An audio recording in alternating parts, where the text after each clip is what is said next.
Conversation is over in the Cy Young race. It was already over. I proclaimed it weeks ago. Nevertheless, Sandy Alcantara comes out with another complete game, his fifth of the year, to solidify the first ever Marlins Cy Young winner. We're going to dig into that, plus all of the news across the weekend on today's Locked On Marlins.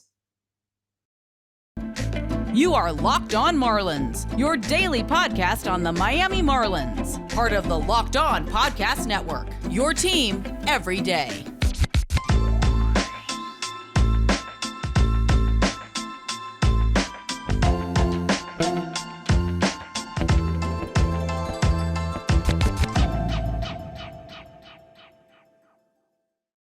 Greetings from England and welcome to Locked On Marlins. This is your daily Marlins podcast, part of the Locked On Podcast Network, and I'm a host, of course, Peter Pratt. Yes, I am a British host. Nevertheless, follow me on Twitter at MiamiMarlins_UK.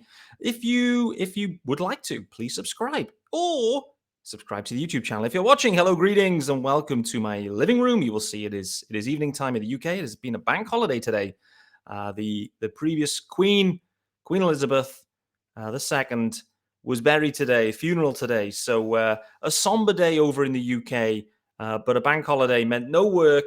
And but the podcast still rolls on. It is a daily pod and 5 episodes, and I'm flying solo on today's podcast. I've got Sean Barrett queued up though for Tuesday and maybe even Wednesday. Might be a double header with Sean on Tuesday. So wait and see. There's tons, even though there's eyeballs kind of drifting away to other sports right now and other interests, which I get. There's still stuff happening in Marlins worlds as we get into the latter parts of September. Yes, there are still things that we can and should be tracking. Oh boy, Sunday. Let's start there. I'm going to dig into it in more depth with Sean tomorrow, but Sandy Alcantara, baby, for those that weren't watching, and that is pretty much everyone. I hope everyone listening has already been on to Locked On Dolphins and got their fill and their fix. Boy, oh boy, how about those Dolphins, baby? I was slandering Tua at halftime. I was watching the game. I was watching in Red Zone, but watching the game there. And listen, Tua didn't have a good first half. Ravens made some nice plays defensively, and then the offense kind of pulled away from the Dolphins. Thought, oh boy, these boys are in trouble. Tua was lacking zip with the arm. Next thing is he flipped the script. Tyreek and Waddle just doing their thing, and Tua was 6 touchdowns. Insane. So listen, guys, I excuse you from not watching the Marlins. I was trying my best, though. I was live tweeting through it to try and update everyone on what was happening. I appreciate this was in the midst of one of the best, if not the best, fourth quarter comebacks in the history of the NFL. So I completely get it if you missed it. However, Sandy Alcantara was absolutely vintage. I'm going to go to the end of the game because one of my favorite post-game comments and quotes came out of this one from Sandy. He was asked in the post-game interviews. It was in the clubhouse. I'm not clear who actually asked the question. I didn't recognize the voice. It may have been one of the Nats reporters or maybe just a more generalist reporter. But nevertheless, he asked Sandy when he had the sense that he could go the complete game in yesterday's game. When did you get that sense, Sandy? And his answer was absolutely stunning. He said, after 3 pitches. He said, my stuff was there and he knew it after 3 pitches and he knew he had the opportunity to go complete game again. Absolutely insane. Reminder, Sandy Alcantara, that is his 5th complete game of the year. 5th. It's absolutely insane. No other club has even had 4. Now Sandy's got 5. The last time someone threw 5 complete games, I tweeted out earlier as well, was Corey Kluber back in 2017. Kluber that year, yes, sir, he won the Cy. He was in the AL, of course, but nevertheless, Kluber won the Cy. And but I've already mentioned it. The Cy race is over, absolutely over. We all know the drill there, and Sandy will almost be unanimous, perhaps. Urias has had a great year. A few other guys have had good years, but Sandy just is just on a different level right now, in my opinion. And yesterday, it was no different. And again, I appreciate probably most people didn't watch the game live. They were just seeing, maybe the updates from me or just looked at the box score at the end. It was vintage Sandy in that there was some traffic at times, but he managed to get out of it with rolling double plays and all sorts. And there was some poor base running at some points for the Nats as well, a little bit comical, where one of the guys just decided he was going for a stolen bag. It was a fly ball into right field. And for some reason, he just stood on second base, waiting to see what was going to happen. And then the throw came in casually, and he was out at first because he hadn't actually tagged. So it was a base running blunder by the Nats, which was welcome. We enjoy those base running blunders when it's the other team doing it. But Sandy, it was like 10 pitches or less per inning. He was just mowing down guys. He was filling up the strike zone. At one point, I remember on the graphics of the broadcast put on to say, he's had 80 pitches at this point. This might have been going into the eighth inning, and actually run into some trouble in that eighth inning. But it was 80 pitches, 60 strikes, and 20 balls. He was just so efficient, Sandy Alcantara, yesterday. The strikes were there too early on, and there was some real pretty strikes. I remember one particularly to Robles. It was like 101 mile an hour, two-seamer sinker, whatever it was absolutely insane. There was also one to the catcher. It was one of the best three-pitch mix I've ever seen for a strikeout. It was that, and that was the batter before Robles. So Sandy early doors was just insane. Strikeouts were coming, which was insane. And listen, across baseball, it was a wonderful day for starting pitching. Not only was Jacob deGrom back doing his thing, and deGrom, since he's been back, he has been vintage deGrom. He does things that others can't as well. We have to call it out. deGrom, he's the strikeout machine. He is just he's amazing to watch. Sandy does it differently. And, if you've got a full year of Sandy versus a full year of deGrom, what do you like? How are you going to pick them there? What you're going to see is likely a lot more Ks from deGrom, a lot more ground balls from Sandy, a lot more innings perhaps from Sandy. But it's going to be very intriguing if deGrom and Sandy and, a few of the other guys as well, like can kind of come back, and what 2023 could look like. Obviously, Sandy has gone past the 200 innings mark again. He's looking to try and get to his 200 Ks mark as well. I think he needs perhaps 14 to get to over 200 Ks. Craig Mish, though, reporting yesterday, which was interesting, whether it was reporting or whether it was opinion, I'm not 100%, but Craig saying that Sandy will be making the start next weekend, which is the Saturday game against the Nats again. So again, is another real nice matchup there for Sandy. And that could be his last start of the year, which I think is interesting. Perhaps the Marlins at that point may decide to shut him down. I said it last week that we want Sandy to be Sandy, to do what he's doing, but at the same time, the season's in the bin clearly, and just pushing Sandy over 100 pitches yesterday. Complete game again for Sandy. Is it necessary? Like, is it really? It's amazing to watch and sit back and just enjoy. And as Marlins fans, there's not been a lot, particularly at the since the break, to sit back and watch. But Sandy Alcantara is certainly one of them guys. However, even the eyeballs are turning away from Sandy now. His starts yesterday, no one's watching. No one's watching the Marlins because the Dolphins are on. And next Saturday, no one will be watching either, probably, because college football's on. So the eyeballs have drifted away. Sandy's still doing his thing. He has locked down the Cy Young race now. It is over. It's done. And I think the Marlins should strongly consider, and I think this is what Craig was alluding to, is that it is time to shut Sandy Alcantara down. He's got past his innings. Have a blow, Sandy. Just sit back there, relax, enjoy, and just wait to be crowned as the Cy. I'm interested to get your take, guys. Please, if someone disagrees, do let me know. Everyone disagrees with me at certain points. I mean, I was throwing out how horrendous takes yesterday on the Dolphins. So let's get into the first ad of the day. I then wanted to go back as well and talk about Jazz, because you would have seen I was talking very exuberantly about Jazz and the potential extension for him. I clipped it, put it out there on Twitter. I like just doing that and just let people know what's in the episode, what are the fun bits to get into. Lo and behold, Jazz ends up in the comments and commenting and cooking a few guys as well, which is pretty funny. But I wanted to get into that as well, because there was definitely a few little storylines there we need to talk about in terms of extensions, money, and also the news that dropped over the weekend. There's another injury for Jazz. So without further ado, pleased to announce this episode is brought to you by our good friends over at Bet Online. And Bet Online, of course, guys, they have you covered. Yes, sir, they have you covered. And it's the number one source for all your pro and college football betting needs and sports info this season. You can find all the latest football league developments, game matchups, news, and podcasts, including this year's opening week's games. Week 2, we're into week 2 now, and it's Monday Night Football. Doubleheader this evening. So look forward to that one.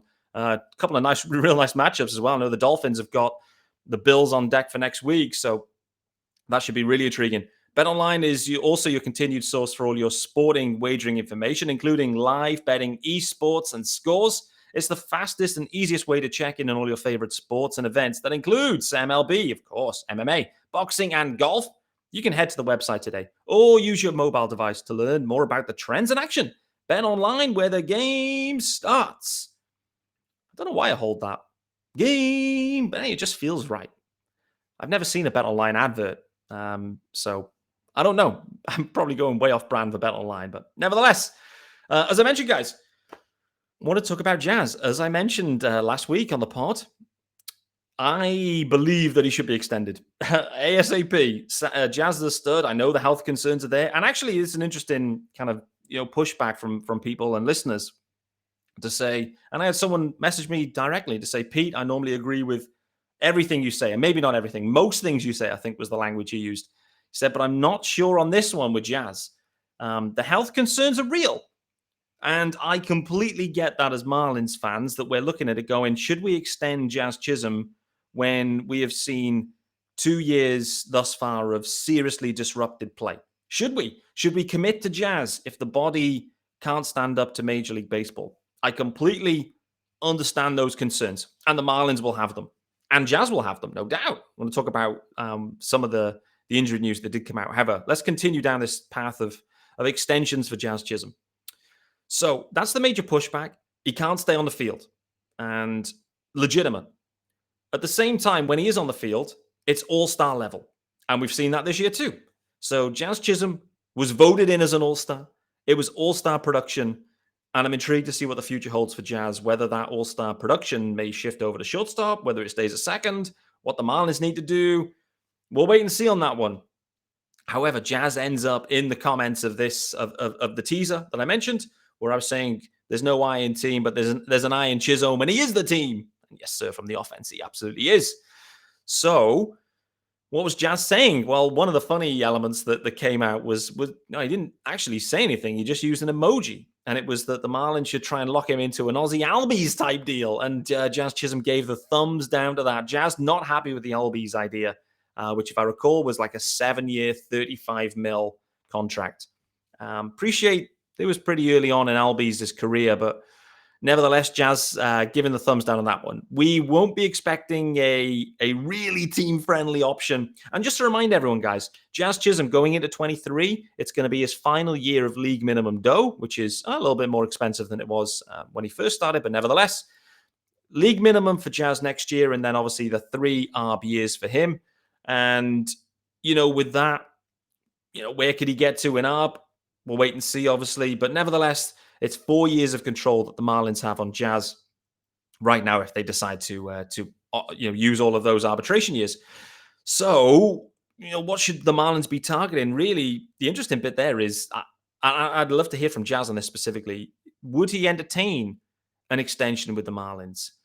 At the end of the day, they've got control over him for 4 years. So if it was like a 4 + 2 + 2 + 1 or something, like a kind of 8-year deal or something that had tons of different opt-outs and incentives and stuff, then, and I think that's the way what we're seeing. Like we saw that with Julio Rodriguez recently, where, the extremely talented dudes that, it looked like, they're going to be absolute studs for a long time. These clubs are trying to lock them in now. They're trying to get a deal done now. And we've seen it. Julio Rodriguez's deal, like it could accelerate into a crazy number at the end, but he has to, there's so many permutations to that. And, the Mariners have different opt-outs. So I think the Marlins could get really creative with a longer-term deal for Jazz, something in the region of like 7 or 8 years, but with multiple opt-outs knocking around and loads of incentives for Jazz. Clearly, this is the point. Jazz Chisholm will want his money. He will want to maximize on his talent, on his performance, etc. Absolutely. At the same time, the Marlins will want to see the return on their investment if they are indeed going to look to enter these conversations. And so I do think that this kind of incentive-laden contract does kind of fit well for Jazz because clearly, there has been problems in terms of health, and this is the way to counteract this, where you build in these incentives, you build in tons of things. Like if he gets there and he plays well, pay the man his money. Pay the man his dough and he'll be more than worth it. I am convinced of that. And listen, for Jazz, there's so much value around him, his personality, his on field, his off field. Everything about Jazz is top class, world class, no doubt about it. And his play included in that. The Marlins, in my opinion, should be looking to extend him ASAP. I already mentioned that last week. But I completely get the health knock. I do. But I do think that they look to get a deal done. And maybe it's this offseason. It would feel right in some ways that, and maybe it's a buy low opportunity for the Fish. And this is the other bit. It's like you talk about the health. Well, what happens if next year he comes back? He has he has a full healthy year. He ends up putting in a 5-6 WAR campaign. He's an all-star for the second time. The price tag's just going up. Like, Jazz will sign the deal now because at the end of the day, he'll have some doubt in his mind. He will. Jazz right now will have some doubt. The Marlins will have doubt. There's leverage there to play. They can find a softer landing spot on the financial and on the contract side. Because at the end of the day, Jazz right now, we can't guarantee you can play 150 games a year. And clubs don't want to be paying 20, 25, 30 million a year for guys that only play 60 games a year. So Jazz, yes, he wants to bet on himself, and I completely get that. And maybe he should. He is the most confident guy that I've ever come across, in not just in baseball, but probably in life. I don't know. Maybe I'm slightly overselling that, but it wouldn't shock me if he does go on to bet on himself. But for me, I would just love to understand from a Marlins side, are you going to engage? We're not going to have the Starling Marte situation where Starling's kind of sitting there 2 weeks from the deadline going, hey, yeah, we haven't actually spoken to the Marlins. And they're like, oh, yeah, actually, maybe we should speak to Starling because, he's now talking to Craig saying, I'd like to stay. Let's be on the front foot, Marlins. And I get the health concerns, but there's a deal to be done here for Jazz. There's a buy low deal right now to buy out the 4 years, add some more, give some more control, give some options, give Jazz the money, and kind of commit to each other. Do the Marlins want to commit to Jazz? And just Jazz want to commit to the Marlins? They're the key questions. Do they? It was funny, Kim Ann came in at the time. What's happening with BA? Pay BA? No, we're going to sit and wait. It was the right call. It was the right call. I'm interested to see if anyone can get in front of Kim and ask the same question about Jazz Chisholm. And this is tricky now. Without the Zooms anymore, it's hard to see and hear everything. I'm not around. I'm not at the ballpark. If you're at the ballpark, you'd know, or so the saying goes. But I'd love to understand from Kim, from Bruce, someone kind of get a microphone to them and ask them, you're going to look to entertain extension conversations with Jazz. Wait and see. The big news that dropped out, though, guys, and this for me, oh boy, this is another wrinkle for the Fish. Again, I'm going to talk to Sean about this in more depth coming up later in the week. But the news came out, and this was I believe, a Jordan McPherson and Craig Mish collaboration for the Herald. There's tons of studs at the Herald right now. Hey, Herald, if you're hiring, I'm available if you need me. But the news came out that Jazz actually, so not only did he have this back problem that he thought he was coming back from quickly, then he went to have a CT scan on it, and they realized there was a stress fracture. So not only did they misdiagnose that initially, then they found out what it was and shut him down. What we then realize is there's a slight tear in his meniscus, which, for those that are wondering, what the hell's the meniscus? Where's that? Is in the knee. His knee. He's got a slight tear in his meniscus, a muscle around the knee. Not good. Jazz is going to have surgery on that as well to repair that. Believe it came before the back. So there was that incident where kind of Jazz was like hunched over, and the Marlins are out of bench bats, so no one came to look and check on Jazz. They just left him out there and was clearly in discomfort.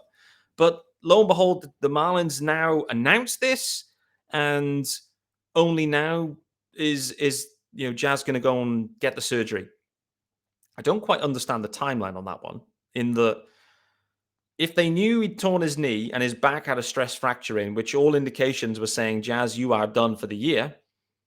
Why don't the Marlins go and get him, whatever immediate care he needs there and then, why don't they get it done? Why do they sit and wait until like the end of September, early October to get these surgeries done? Then you're into the off season, and you're then into kind of rehab, etc. So I'm not quite clear on the timeline, but what's more worrying to me is this kind of Marlins approach from a medical perspective. We're getting to the point now where, I know Jason Latimer and the Marlins guys, when they meet with the media or before Donnie meets with the media, they'll be the usual, right, guys, just going to update you on the injury updates, and he'll rattle them off. And then you'll get the tweets from, the Fish Stripes guys and, Jordan and Christina Di Nicola, everyone that's around, that's sitting there and hearing this content, putting into Twitter, bang, it's out there. And you can see it happen, right? You get 7 tweets at the same time with the same content. Nevertheless, there's only one source of that. And the question I have is, can you trust the source? Can we trust what the Marlins tell us around injuries? Because there's multiple times this year where either they are lying or underplaying. Lying might be too strong a word. Maybe they're underplaying the severity of these injuries. Maybe they are. Or there's a lack of awareness or understanding about the severity. So maybe there's a misdiagnosis element in there. And for Jazz Chisholm, in some ways, that's true. It was a lower back kind of issue that then, and Jazz is there swinging a bat and whatever at the All-Star break. Then, lo and behold, they then actually get another scan on it, and it shows he's got a stress fracture. So where's the scans initially? My back's hurt. I don't know what's wrong. Okay, let's send you for a scan, Jazz. Now. Why wouldn't they do that at the start? It makes no sense to me. So I've no idea what this medical team are doing, and Jazz is the perfect example of that, where he's played through a torn knee, then he hurts his back, he thinks he's coming back, and then they realize by a later scan that he's got a fracture in his back, done for the year. But the Marlins were, they were going, hey, he might be back, maybe he'll get there into the All-Star game and just after, and lo and behold, gone. Let's go back right to the start of the year. Jesus Luzardo. He's gone down with some sort of forearm sprain. We expected to maybe miss one start. He maybe take the minimum on the IL, the kind of 15-day stint. That was what was kind of put out there. Luzardo missed nigh on 2 and a bit months. Okay, maybe was it misdiagnosis? Was it they underplayed the severity? I don't know, but it doesn't feel good. And I appreciate things happen. You get setbacks along the way, etc. And I don't know the ins and outs of this one, but it's just another one to point to where the Marlins put out there initially, we think he's going to be back quick, maybe just miss one turn in the rotation. Can we muddle along? That was all the vibe at the time. Lo and behold, gone for months. What's happening? Are they underplaying it? And why would they? I don't understand why they would underplay it. Again, we have to then point to this usual conversation about Sixto Sanchez. And for that one, I do think they are underplaying it. And they just haven't been upfront with the severity, etc., etc. And it's kind of become a little bit of Marlins folklore now about Sixto from 24 and a half feet, etc. But I don't think they were really honest with everyone in 21. I mean, they don't have to be. At the end of the day, the Marlins can run their own organization the way they want. They can tell the media whatever they want. It doesn't matter. No one's going to come back and send them to jail for a bum medical update. Nevertheless, this whole Sixto thing has been wild. Luzardo early in the year, 1-2 starts. Nope, 2 months. Wendell, hamstring, came back too soon, hamstring. Avi Garcia, hamstring, came back too soon, hamstring. Last year, Georgie Alfaro, hamstring, came back too soon, hamstring. I appreciate it's a different medical staff around now, but I don't know what's going on. The medical things have returned. We're kind of back to the future here in 2022, where all of a sudden we've got a ton of medical issues happening, a ton of poor medical activities happening here with the way they've managed Jazz, Avi, Wendell, Luzardo. And then you've got the base running chaos happening again, everyone being picked off at first base and base running chaos. There was just the hallmarks of 2021. As the season's gone on, the Marlins have morphed more and more into the 2021 roster, which is disappointing considering how far we thought they'd come after all the activity. But guys, that is going to wrap us up on a Monday episode. I've hopped on solo. I wanted to talk about Jazz. I want to talk about the extension and the injury. It was really concerning that this knee issue that he played through it, have to tip my cap to Jazz. He wants to be on the field, and you can sense that, no doubt about it. Does he want to be in Miami for the rest of his career? I think that's a very intriguing question. Do the Marlins want to commit to Jazz? That's a very interesting question. Do the Marlins want to shut down Sandy after this weekend start? Another interesting question, and one I think they should be heavily leaning to. I know Sandy won't want to because he's just a horse and he just wants to keep the innings rolling, but there's nothing to gain, everything to lose, and you have to make the smart move with that and shut Sandy down and just save him to go and collect his Cy Young Award at the end of the year. Sandy Alcantara was absolutely stunning on Sunday, one of the best performances I've seen from Sandy. The Dolphins were absolutely stunning on Sunday, particularly in the second half and particularly in the fourth quarter. So there you go, guys. That is me, Peter Pratt, out of here for Locked On Marlins on the Monday edition. I am back tomorrow, of course. It's a daily pod, 5 episodes, as you know. And Sean Barrett is in the house. Sean's stats, we're going to dig into Sandy. Also, we need to talk about Trevor. Trevor went down injured over the weekend as well. So what does that mean? We're going to dig into that with Sean. Nevertheless, guys, it is game 1 against the Cubs. The Cubs have a left-handed pitcher starting. Wade Miley going for the Cubs. The Marlins have got the all-righty lineup ready to rock and roll. But, guys, we know what this means for the Marlins. It is going to be a low-scoring affair. However, I can feel a streak coming, and I can feel a sweep coming of these Chicago Cubs. See you tomorrow.